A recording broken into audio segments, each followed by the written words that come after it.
Thank you all very much for taking the time to come.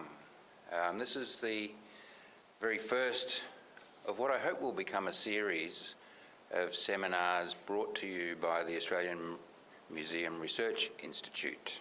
So the Research Institute was set up in early September as a way really to coalesce the research that we do, use our scientific infrastructure in a more supportive and focused way. And we settled on a relatively small number of issues that were seen to be of particular priority at the moment. I don't think that anyone would argue that climate change doesn't fit into that category.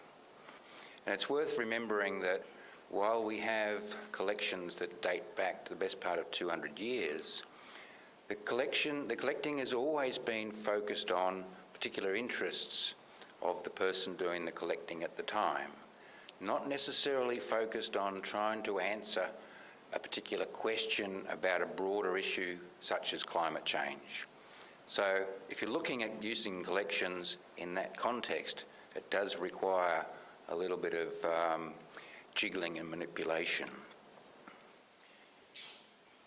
I said that climate change is fairly topical. Even former Prime Minister John Howard had something to say during the week. And it's one of the rare occasions where I think I would actually agree with John Howard that not all the science is in yet, which is just as well for a very large number of scientists and science organisations that we still do have a little bit more to do. But a lot has been done. And a couple of weeks ago I went along to a presentation by a number of authors who contributed to the most recent Intergovernmental Panel on Climate Change assessment report. And that report focused on the physical science basis rather than looking at impacts of climate change and so on. Those reports will come out early next year. So in a way we're getting a little bit of ahead of the game here, but I don't have a problem with that. But I just wanted to go through a few of the main findings that came out of that IPCC report to provide some context for the rest of the talks that we're going to have today. And I've just picked a small number. And I've picked ones that are historical in nature, so I'm not pulling up any of their future projections. I'm depressed enough as it is. So we'll just look at the historical data from whenever records started to be collected through to the present time. The first one is temperature.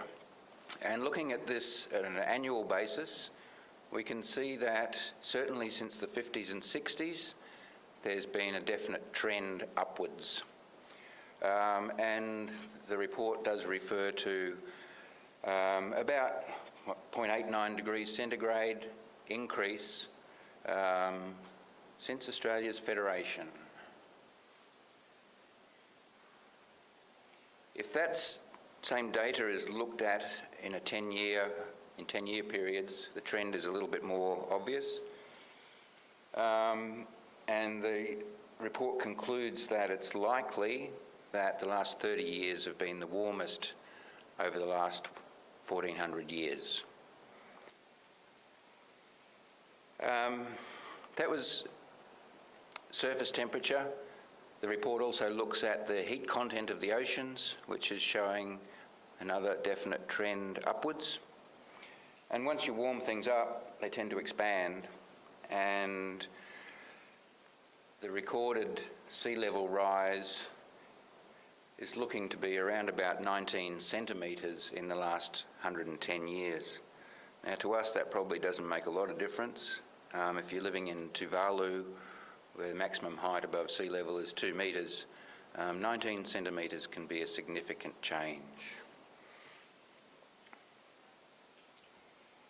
Atmospheric CO2, I had to throw this one in because of the next slide, but essentially it's a no-brainer there. There's a definite trend upwards. And that impacts too on the CO2, which is the blue lines there, impacts on the CO2 concentrations in the ocean The green lines are the pH, so we're seeing there a definite increase in the acidity of the oceans. So that's all I wanted to present. We can see that the world has changed and it probably will continue to do so. Thank you.